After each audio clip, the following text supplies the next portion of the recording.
I'm Park Howell, and welcome to the Business of Story, where I consult, teach, coach, and speak on the applied science and bewitchery of brand and business storytelling, so that you can clarify your story to amplify your impact and simplify your life. I thought it was just a stupid picture of a pig in the ocean. But after hearing that story, I had to have it. Now I wasn't just buying a picture. I was buying a story. Story literally made the picture worth more money to me. That's what businesses are about. People buy brands. People buy stories much more than anything else. I work with a lot of big enterprise companies, but let's just say I always tell folks, drop the PowerPoint, close your laptops, start with your story. If you want people to get engaged and you want people to act, you have to tell them an emotionally powerful story. That's with great characters, it's with uncertain outcomes, and it's with high stakes and drama. All business strategy is a story.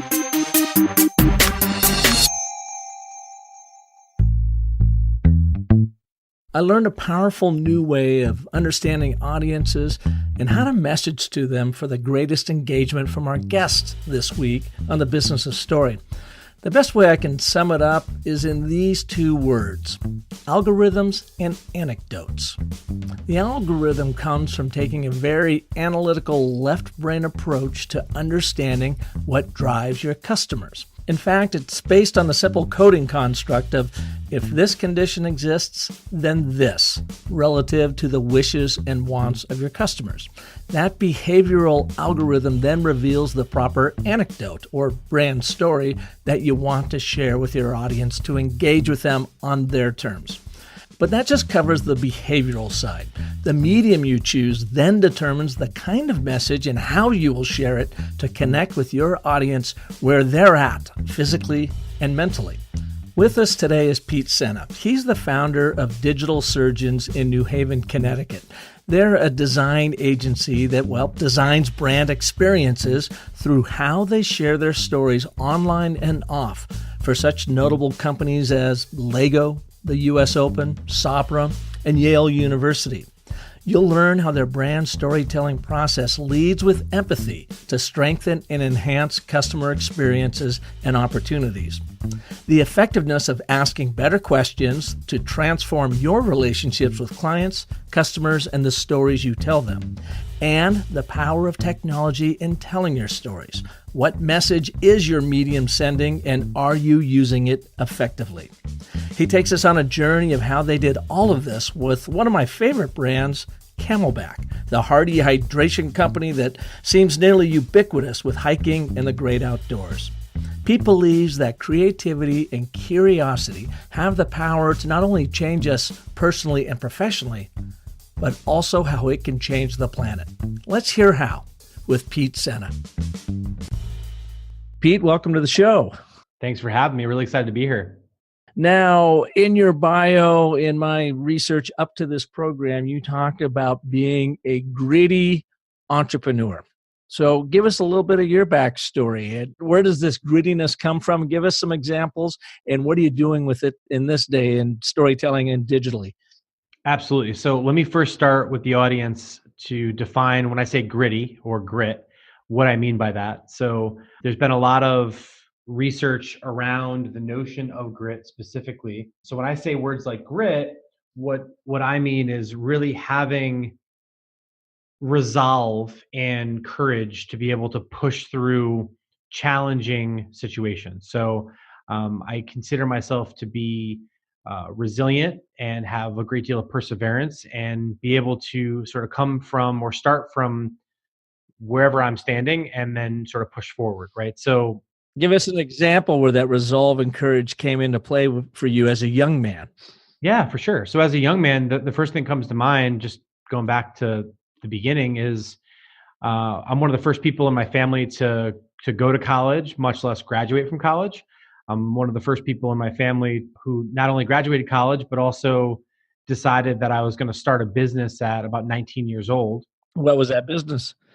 And that business has evolved into Digital Surgeons, which is a global digital demand consultancy now. And we've got clients all over the world. So when I think about courage, everyone was telling me, oh, go get a regular job, go learn on somebody else's dollar, You got to raise a bunch of capital to be able to start your own business. So many people in my life, in my world, were cautioning me on taking that leap, taking that first step. And, hindsight being 2020, I look back at my young self and say, wow, you were crazy.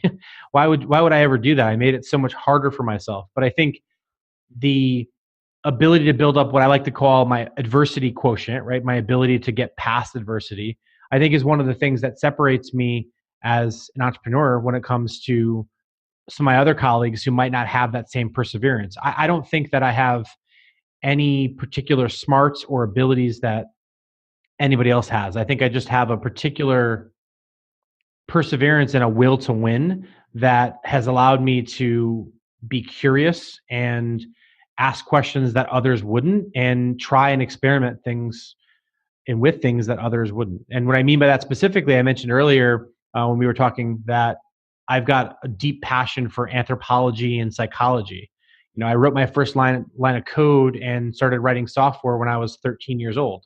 So being sort of eclectic, again, as a kid, I was a very introverted, very quiet geek. My best friend was my computer, and I quickly taught myself how to code and how to design at a very young age. And I think in understanding the relationship that I could have as a creator was really struggling, was really challenging. There was no one, I had no mentors, no one to teach me how to do those things. And ultimately, I think just that passion and that drive and that grittiness that you mentioned earlier is ultimately what drove me at that point to start a business, to break the status quo of getting a regular job after college. Okay, Pete, I want to stop you right there. So here's what I want you to do for our listeners. Take us to that point.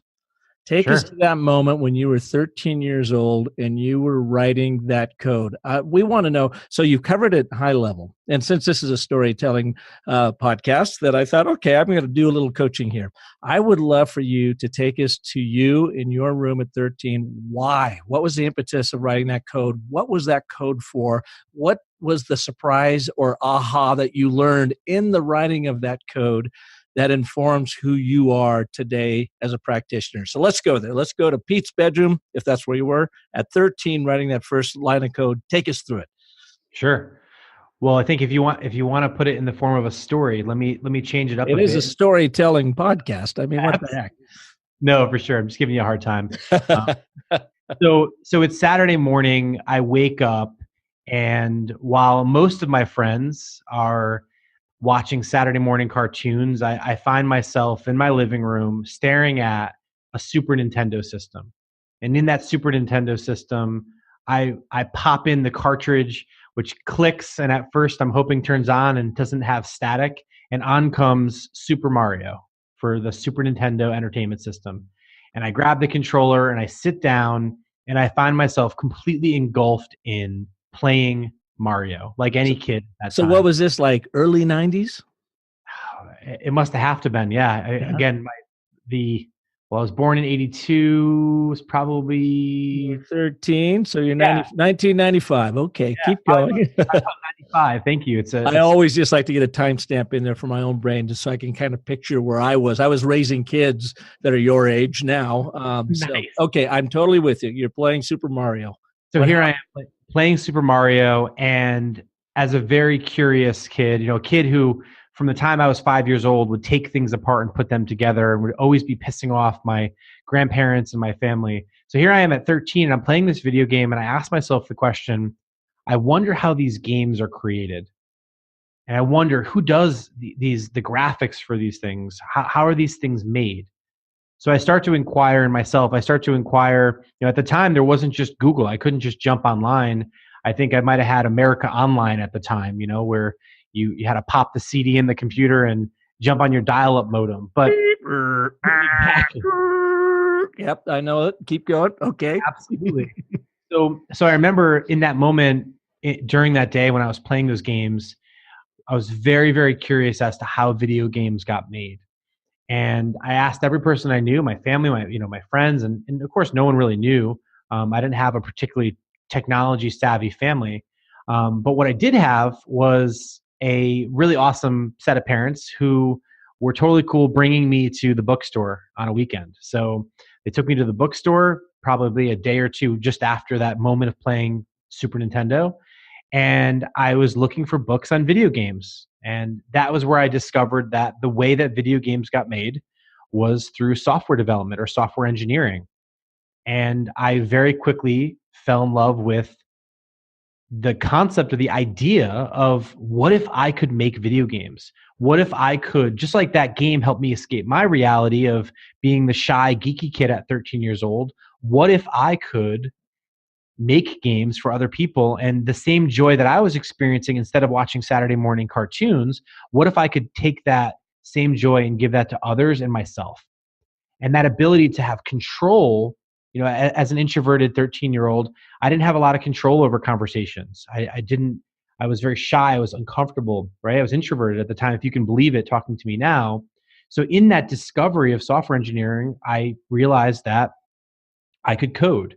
So I got a book on coding, and here I am sitting face to face with my IBM 486 DX computer, and I started to punch away at the keys and reading these tutorials. And I think probably the first thing I was building in was BASIC, which was a programming language back then. And I just remember that moment where I typed in a couple of keystrokes in the computer, and I got that black screen with white text to say something to me. And at that point was when I developed the love and the relationship with technology that I still to this day have, that curiosity. And that's where the story of coding began. And what I realized was I could shape my own reality and others' reality by learning how computers work and using logic and writing these statements in the computer, which ultimately would become programs. And then, fast forwarding, one programming language became another programming language. And then here it is, the sort of hero in my journey and the hero in my story was me being the curious coder. And from BASIC went to C, and from C to C++, and from C++, I started getting into many other types of technology. And how has that informed you now as a digital storyteller today? Where do you see the parallels between what you learn in coding and how you tell a story online? One of the first things it taught me was the really important difference between logic and emotion. I think a lot of my friends are software engineers, and I think as software engineers, we focus too much of our attention on logic, when the thing that actually gets people to act, that actually gets people to feel, that actually is the thing that we all remember is stories, right? So it's so interesting that we are talking about stories on this podcast. What I've realized is logic is important, but we act based on emotion and the power that characters serve in our life, and the power that tension and conflict and the shape of a story that we tell, how that can affect brands or products, how that can affect what we buy, who we love, the things that we fight for. Our entire realities are shaped by stories. And it wasn't until I was, much more senior in my career where I really understood the power of empathy and the power of observation and the power of how asking just the right question at the right time can completely change the outcome. And that's where I realized that being a software engineer was limiting for me, because there were so many more stories that I had to tell and that I could tell. And that's ultimately how my career started to evolve from there. Yeah, I was presenting almost a year ago now at the Miracon conference that Blue River puts on up in Sacramento, and it was a room full of coders. And of course, I got up to talk about storytelling, and you could kind of feel the, animosity, the doubt, the whatever in the room. And I asked them, I said, how many of you, and there's probably 125 of these coders in the room, how many of you think that storytelling's bullshit? And I would say half the room raised their hands. And then I went on to say, but it's just like coding. I said, I don't think our worlds are too different. In fact, I think they're absolute parallels. In coding, you're always trying to produce the cleanest, clearest code for the best user experience. But isn't that true with every story? You're trying to create a crystal clear story that moves people, that transforms them. for the best possible user experience. And in this case, that user experience is building understanding and empathy with that person sitting across from you. Now, I go back, it's kind of funny. You started reading the books when you were 13. And I think I saw somewhere you literally would just like pull one off the shelf at Barnes and Noble and read it over in the corner and then go and practice this. But I would imagine, and I'm not a coder at all, nor have I ever read any coding books, but it is based in logic, though. You want it to be a logical code that makes something happen on screen. So you can see why the digital world, the coding world, is so logic-based. And yet you are trying to make that logic as clear as possible to have an emotional reaction with that crisp, clean, nice user experience that the logic then produces. So you are starting from a left brain, moving to a right brain thing. In storytelling, we coach to do just the opposite. Start with what is that emotion that we want to elicit out of our audiences, and then how can I get them there? And you have to bring some logic into how you're going to tell that story and set up the presentation. But ultimately, you are about trying to get people, what do I want them to think, feel, and do?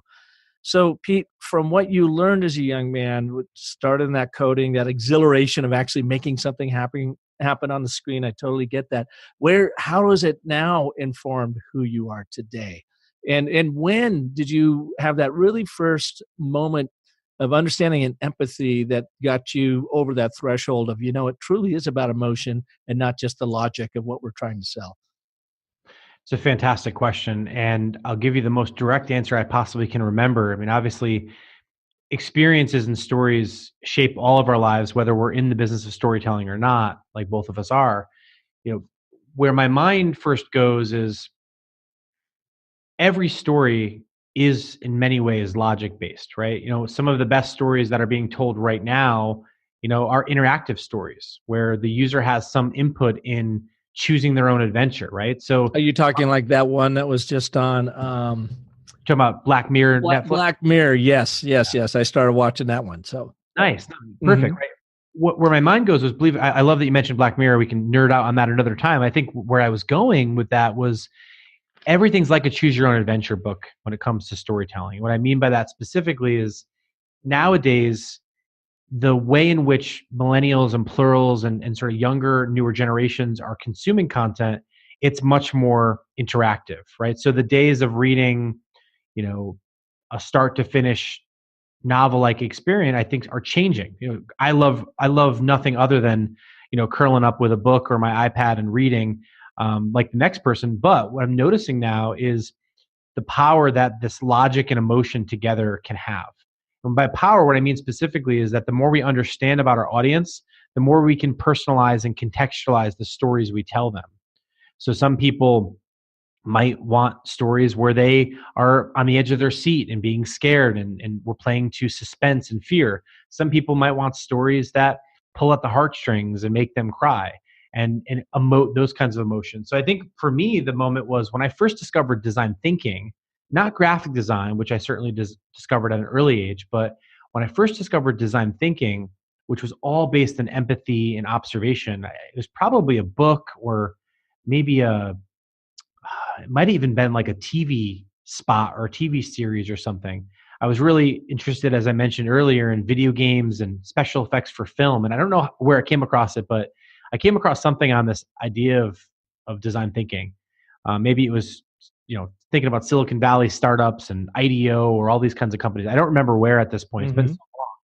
But what I do remember is once I understood how all the pieces of the puzzles work together, the more I realized that it's not using emotion or logic, it's using both.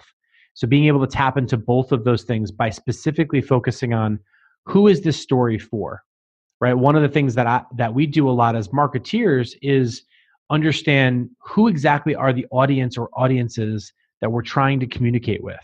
If I'm communicating with, there's a cup of coffee in front of me from Starbucks. If I'm communicating with a 25-year-old mom who has a young newborn at home and she's going to Starbucks, how I market to her or how I tell stories to her, very, very different than the 45-year-old construction worker who wants to stop and fill up his thermos on his way to the job site. So I think the more we can understand that while a great storyteller can tell a story that makes both of them emote or respond, I think nowadays, because of the information overload that we all have, I'm guessing you've probably got an iPhone or an Android phone in your pocket. iPhone, yep. Perfect. So you got an iPhone. You're probably on some form of social media because I know you're a pretty savvy guy, right? Well, I don't know about savvy, but yes, I'm certainly on social media. Awesome. Right. So the thing is, there's so much content that's coming across to you today on all of your screens, on your TV screen, on your iPad, on your iPhone, even in your car if you've got an internet connected car. Oh, I tell my audiences all the time that we're in this tech world where ADD is now a communicable disease, and we are all the viruses. And we're constantly bombarding people and being bombarded by people with messaging and stimuli. So how do we possibly cut through? I love it. No, we're totally on the same page. And that's where, getting back to your question, I think the power of logic and emotion is we can take people through a series of questions. So much like that program that I wrote when I was 13 years old that said, if this condition exists, then do this, versus if this condition, then do that, right? So very simple if else, that's logic. So I can say, if the audience is self-defined as a 45 plus year old male that has visited these construction websites, I'm going to serve them this ad or this message or this story. That's one decision that is logic informed, but emotionally then driven. So for me, what I like to start with is really like, what is the goal or the outcome? Again, I don't tell stories I'm not in Hollywood or entertainment. So I'm not making stories that I want people to sort of stream and just watch hours worth of content or buy the book. I'm telling stories that inevitably result in someone taking some action. I want them to buy this product. I want them to support this nonprofit. I want them to share this with their loved one. I want them to switch from this product to that product.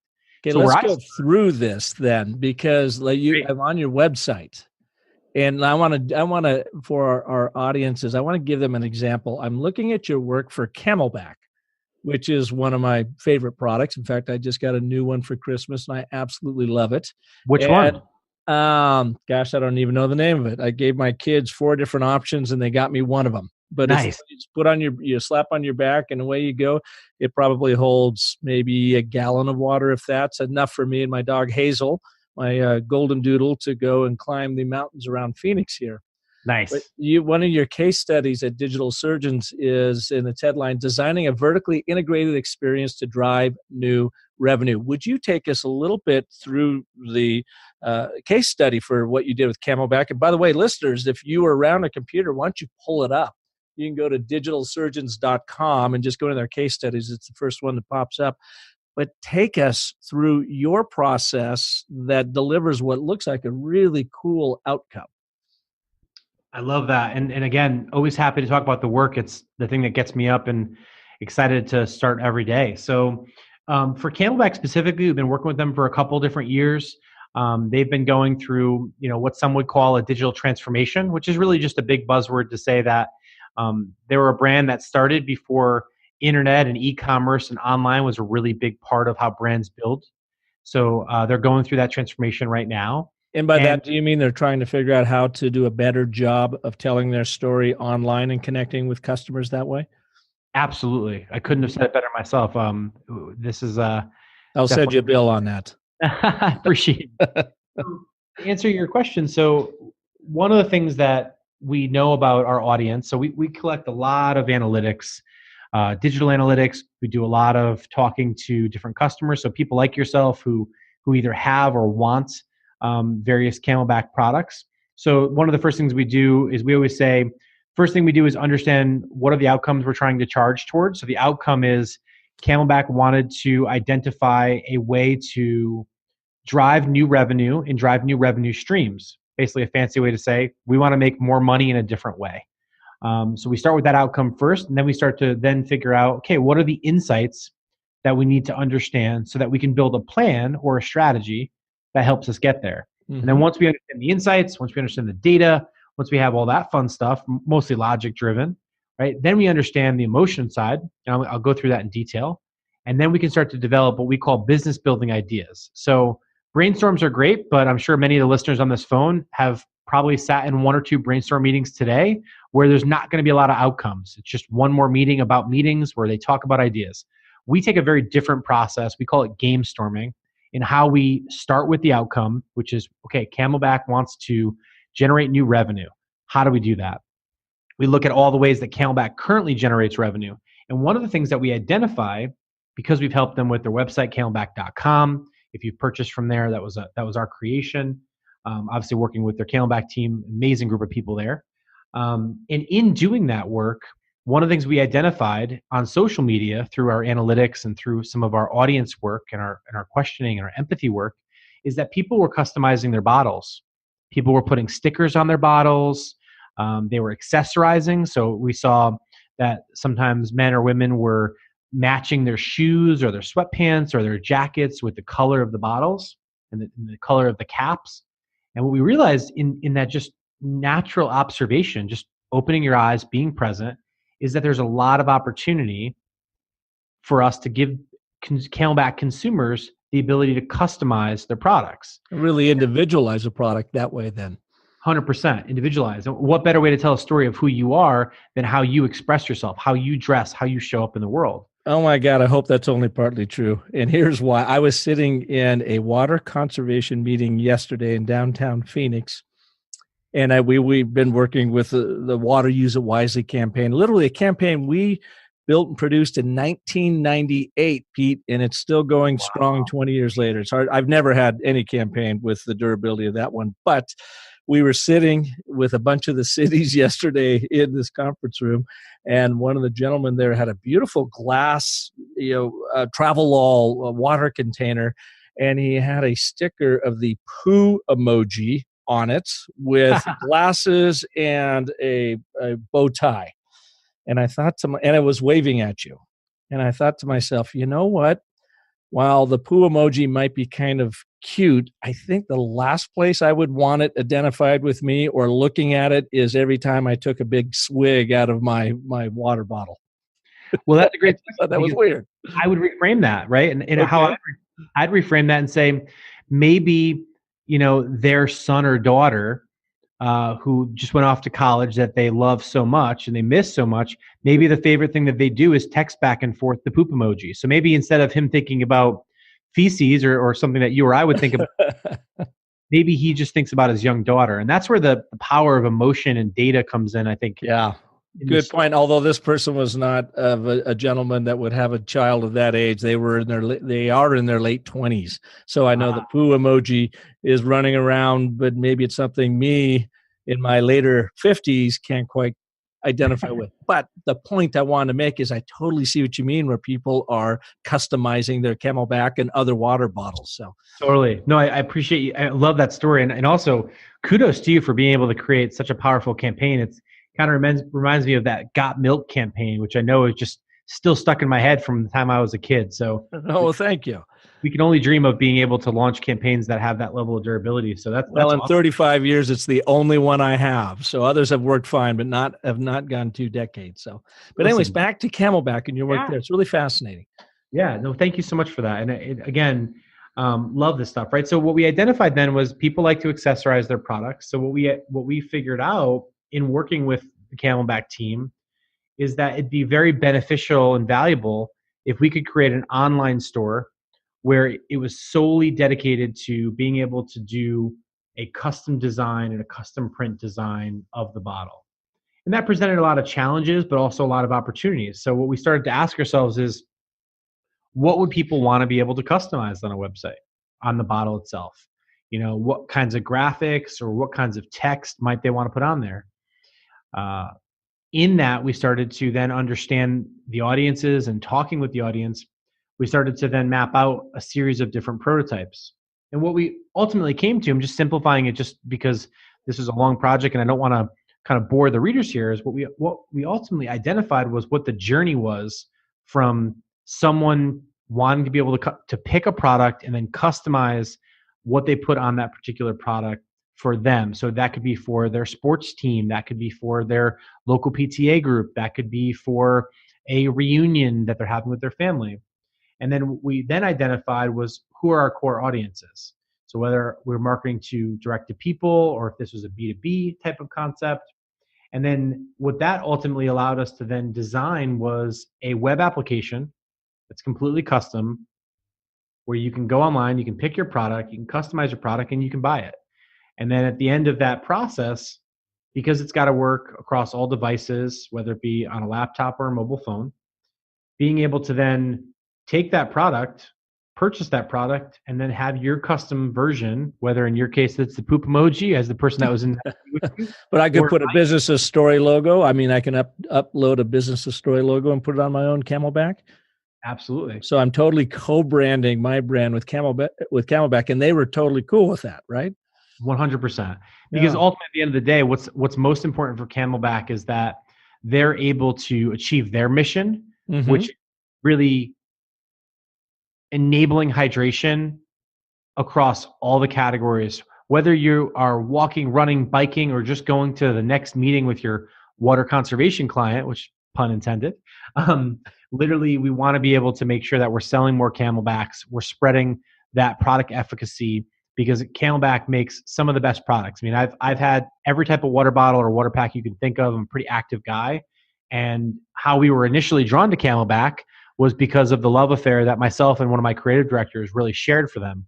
So now why we use words like vertically integrated is basically that's just the marketing speak to say that one of the ways that typically people would buy a Camelback before the internet was they would go to a store, they'd go to REI, or they'd go to another store where that carries Camelback products and they would buy that product. But nowadays, in the world that is Amazon infused, where everything is one tap or one click away, what we're creating is new ways for Camelback to make money. And one of the things that you can't buy at an REI is you can't buy a completely customized bottle or pack. And Yeah. that's something that with this experience has started to be able to reveal was that. And what we love about this experience is understanding the things that people are creating, being able to mine the data is not just helping them sell more Camelback bottles, which makes them happy as a brand, but also helps to inspire future products, right? So one of the things that we're talking right now with them about is how do we create some limited runs where we work with some artists from particular communities, maybe that those artists are tied back to helping the planet, right? So what this application has done for us is gives us so much logic, so much data that then allows us to tell emotional stories of all the amazing, incredible things that people are doing with their Camelbacks. Using it as their own little personal billboards. So let's go back for a second, Pete, on this then. And again, what you've done and how you've captured it on your website, it's really great to look at. So you had this, you know what the outcomes were. So you looked at what they wanted to do. They wanted to create more revenues through new revenue streams. And then you did this thing called game storming. And does game storming come back from your growing up being a gamer and writing code? Is that where your game storming, metaphor came about? I wish it did. I can't take credit for game storming. That was actually Dave Gray, I believe, that coined that phrase originally. Oh, okay. And but I was going to ask you on that. So you were looking at new ways. Did you just happen upon this idea of what people were doing with bottles by simple observation? I mean, it's not always simple observation, but by being astute, observing what's happening in the marketplace? Or did you uncover that when you started doing your research about Camelback audiences and potential audiences and what they may like?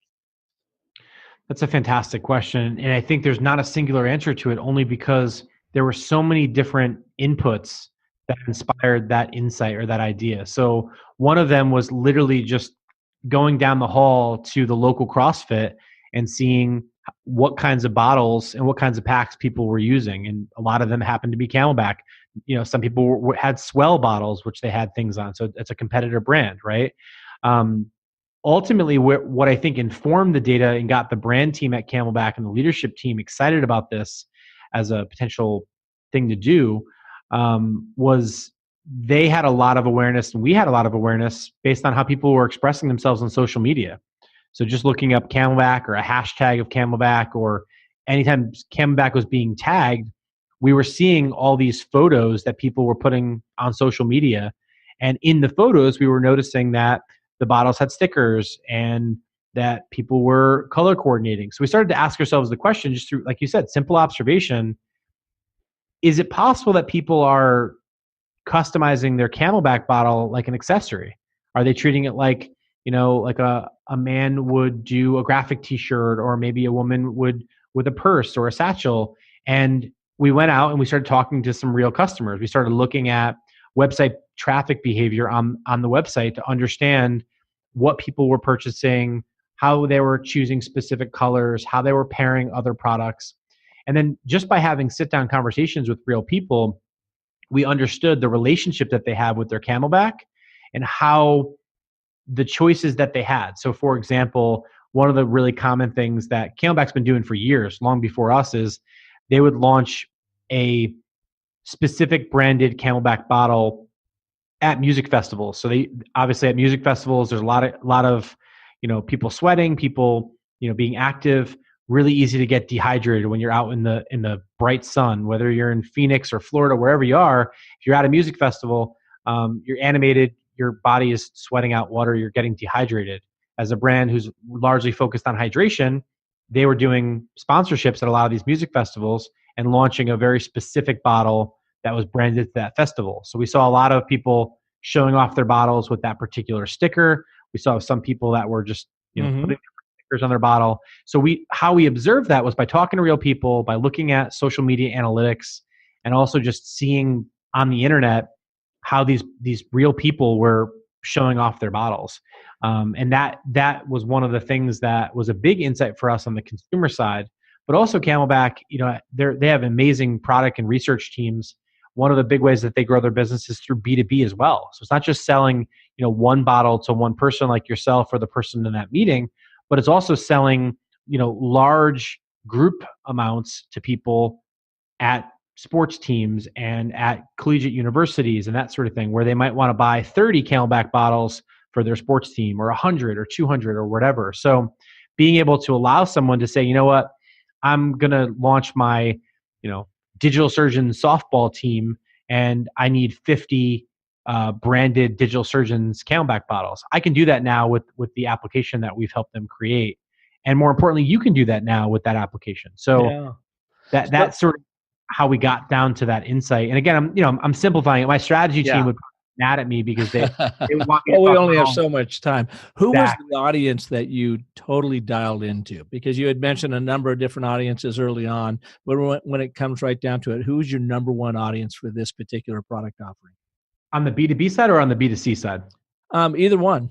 Was there one that Camelback identified that you helped that just said, this is the one we want to put first and foremost?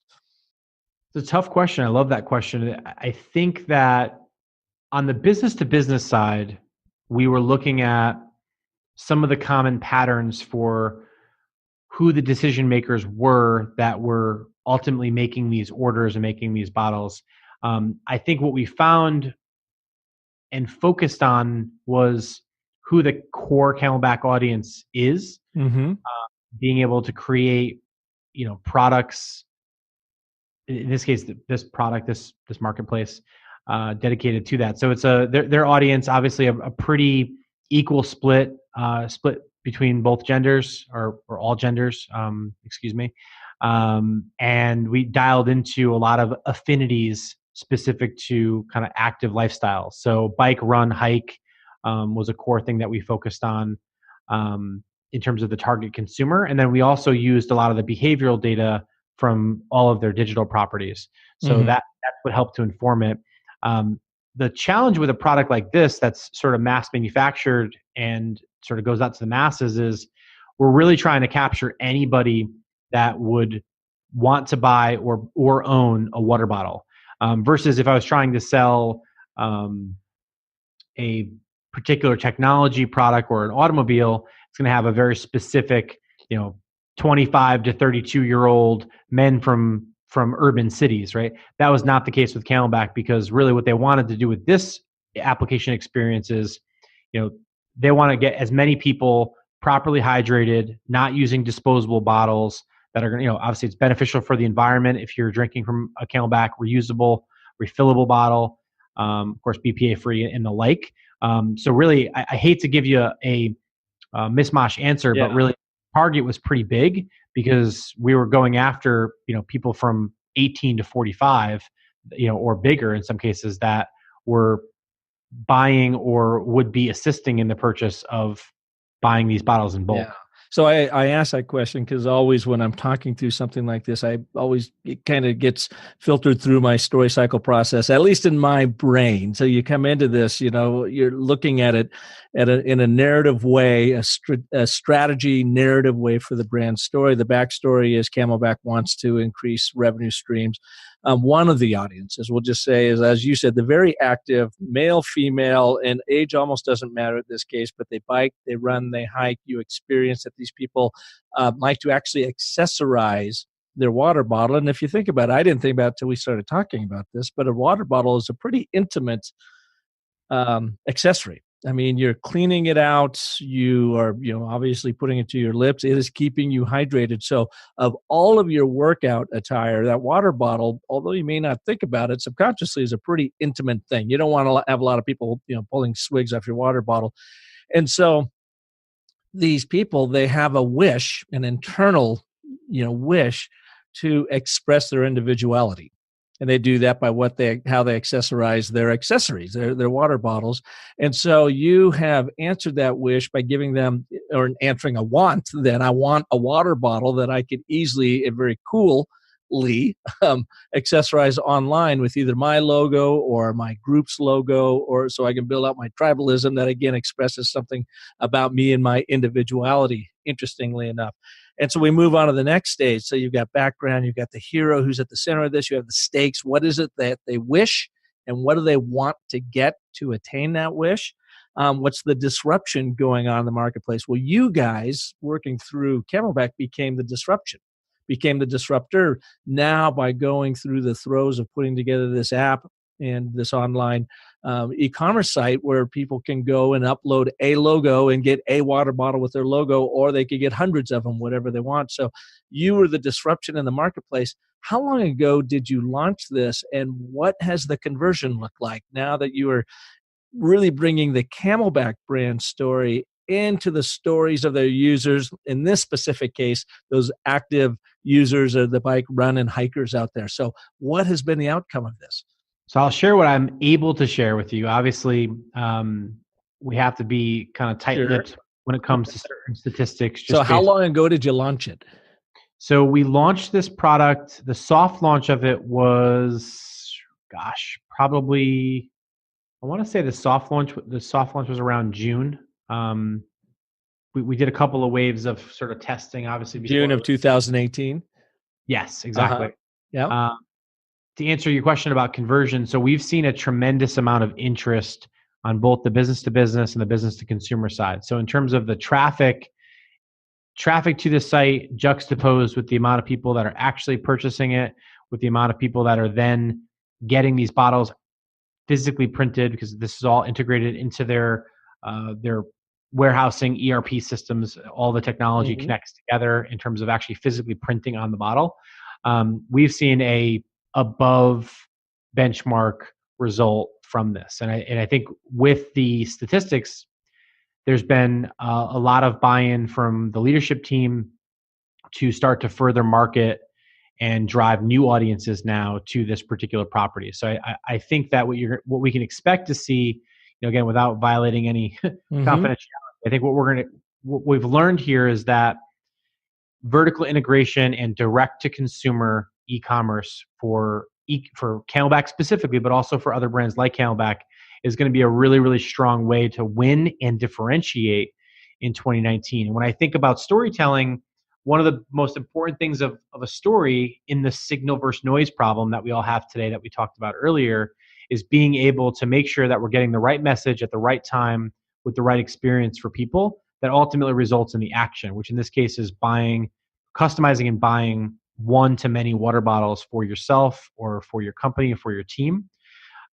So I think when it looks like the percentage increase in lift, we're seeing double-digit increases, both from awareness to conversion, and conversion being the purchase activity. So feeling really strong about the numbers. Again, I definitely happy to follow up separately with some. No problem.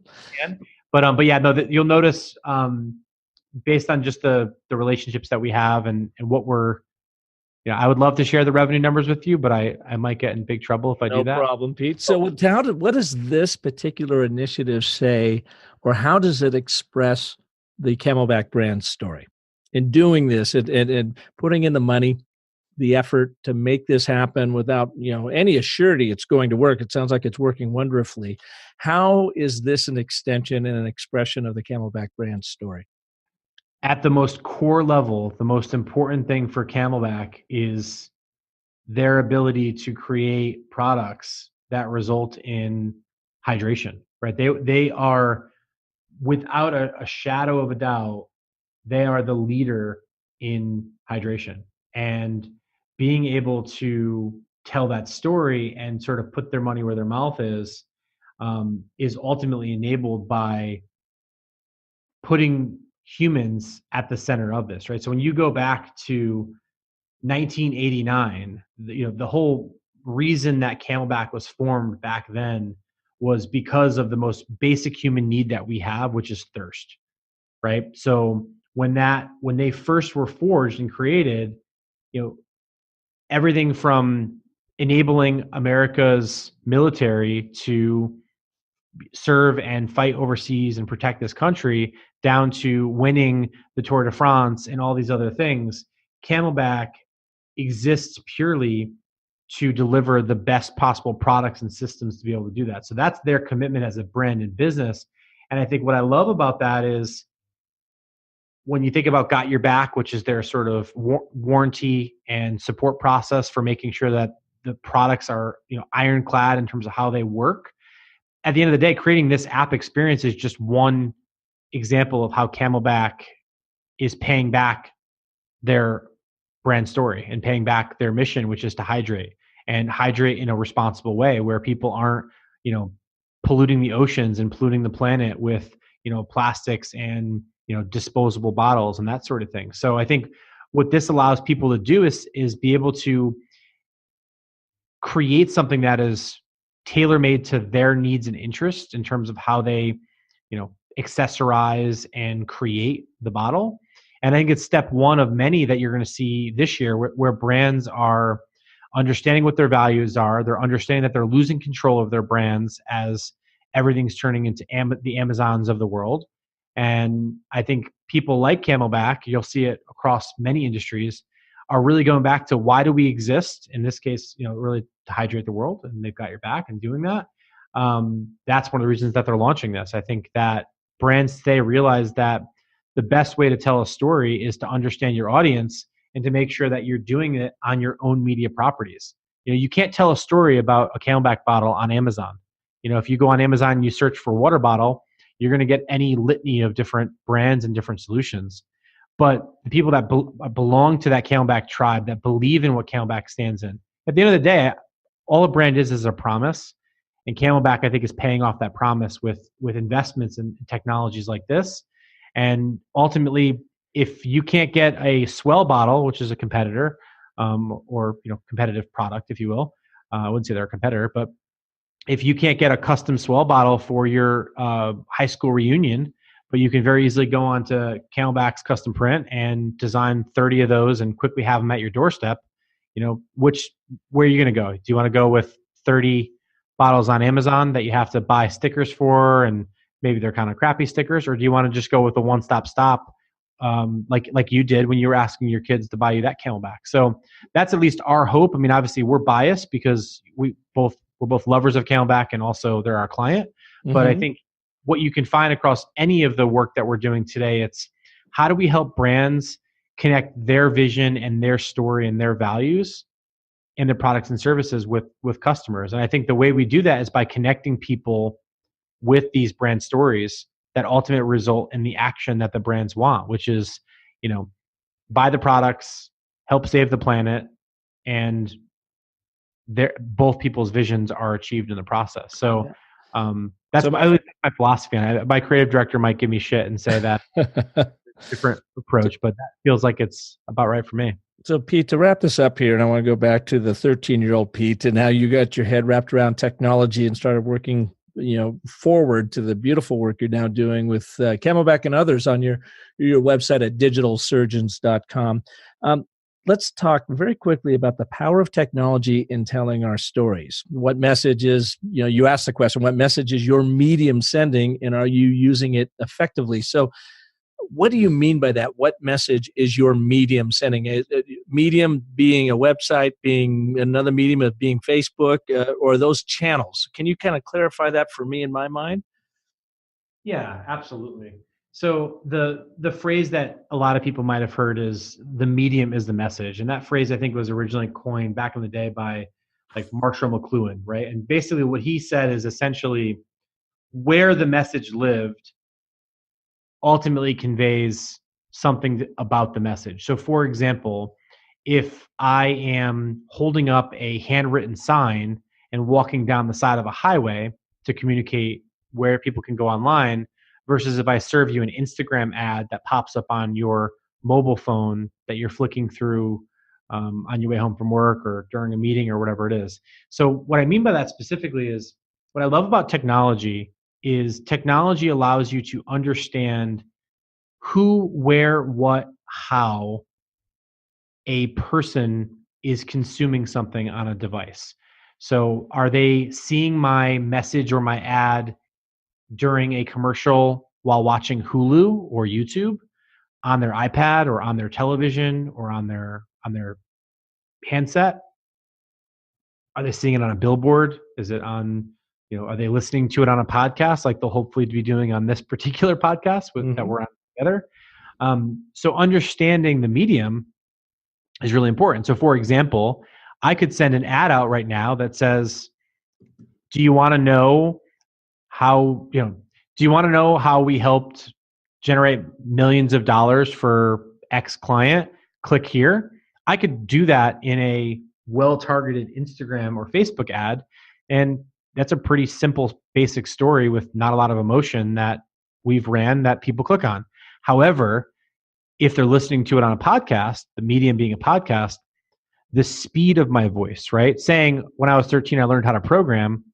I could say that in an ad and someone would click, but on a podcast, it's not really interesting, right? So you were doing a great job earlier of coaching me and saying, hey, Pete, put us in that living room with you, put us in that bedroom with you when you were 13, right? So understanding that the most powerful thing is people can't see me. They can't see that I'm happy, I'm smiling, I'm excited right now.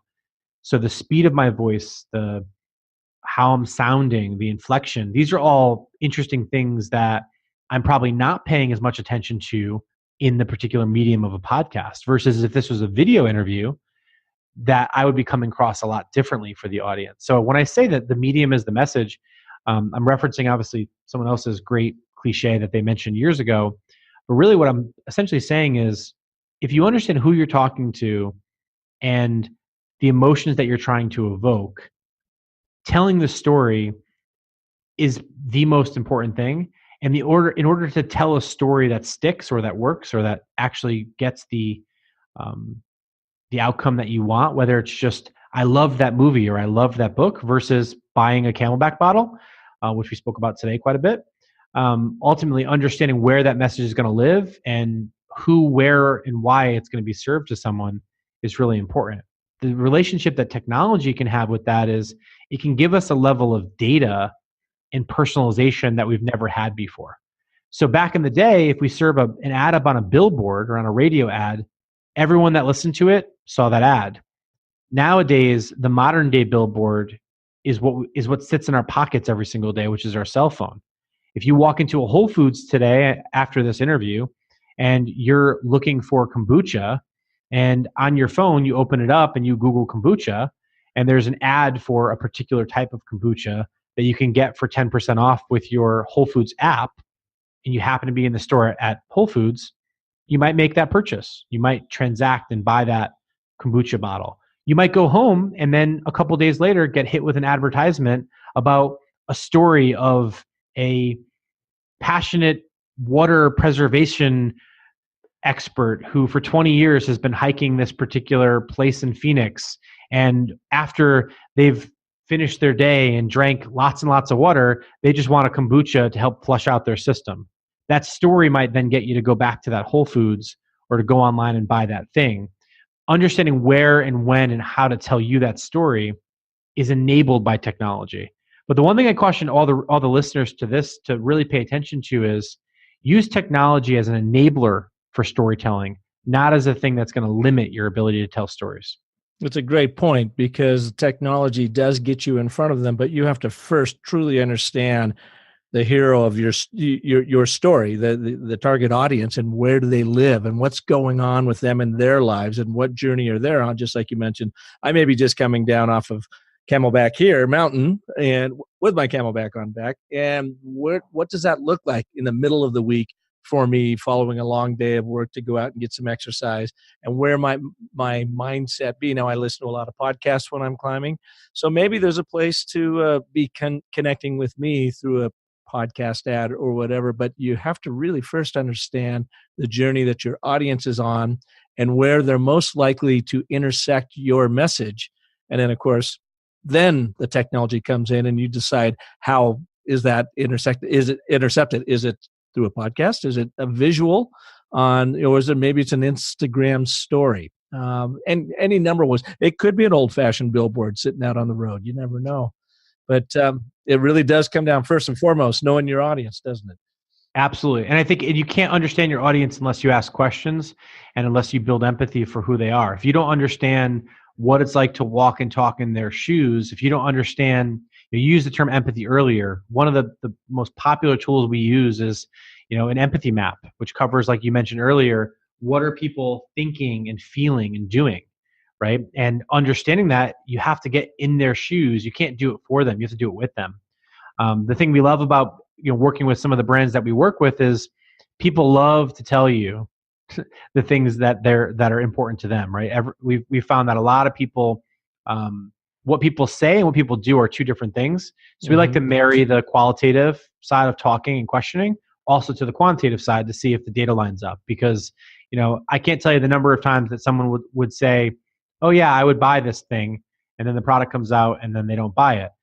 Ultimately, what we've learned is that the marriage of technology and data with storytelling and with actual customer interviews, that's the secret sauce to sort of bring together the best of both worlds. But if you lean too heavily on one side of the equation, then what's going to happen is people aren't going to remember the campaign. It's not going to stick with them.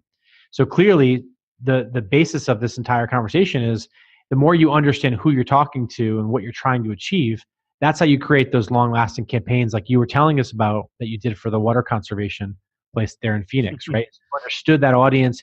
You understood how to tell a compelling story that was evocative and really connected back to the people you're telling the story to and the message. So again, clearly you are definitely the expert on storytelling. But for the folks that are listening in and not really experts, what I would say is maybe dig into some of the other great content that you've released. And I've had the ability to listen to some of your other stuff, which is awesome, just kind of in prep for today. But what's exciting for me coming out of this discussion is how do technology geeks like the 13-year-old version of myself writing code in the basement work with great storytellers like yourself to be able to bridge that gap between technology and storytelling. And I think that's a pretty good place to wrap. Well, I think it's fantastic. And it comes down, by the way, number one, I would say I'm not an expert. I just study this stuff a lot because I'm just fascinated, really curious about stories. So I've been around it a long time, and I appreciate you suggesting that my expertise, but I'm glad you're enjoying it. What it comes down to, for me, this session is about algorithms and anecdotes. And when you were talking about how you try to understand your audiences, and if this, then this, and therefore this, in my mind, that's that computer coding. That's the algorithm, the audience algorithm that you use to get in the hearts and minds of your audiences. And then once you really understand what that is, from the logical pursuit of that knowledge, you embrace the emotion through anecdotes and the stories that you share. So nothing in this episode makes sense to me except in light of algorithms and anecdotes. There you have it. Awesome. Thank you. Pete, thank you so much for being here. Really appreciate it. We mentioned digitalsurgeons.com. Is there any other place that we should send our listeners to find out more about you and the great work you're doing? Yeah, that'd be awesome. And thank you again. Thank you for everyone for listening and tuning in. I'm a really big fan of the Business of Story. And again, I've learned some great stuff from the other guests. So hopefully I can pass forward some learnings and inspiration as the others have done for me. To answer your question, I'm pretty vocal on Twitter. My handle is Pete Sena. That's Sena. If anyone wants to tweet me, I'd love to hear your thoughts on this episode. I'll, of course, be sharing it once I get a link from you. And again, thanks for having me. Thanks for everyone for tuning in. It was an honor to be a guest, and hopefully I can come back again in the future. Oh, thanks, Pete. I really appreciate you being here and sharing what you all went through with the Camelback campaign. Really great digital storytelling. And if you like what you've heard today here, folks, and the wisdom that Pete has brought into your life, be sure to share this with friends and family and colleagues, maybe even some of your own clients that you're trying to grab them by the lapels and say, look at this storytelling thing, especially online, really worked. Here's another example of it. So feel free to share this episode with your world.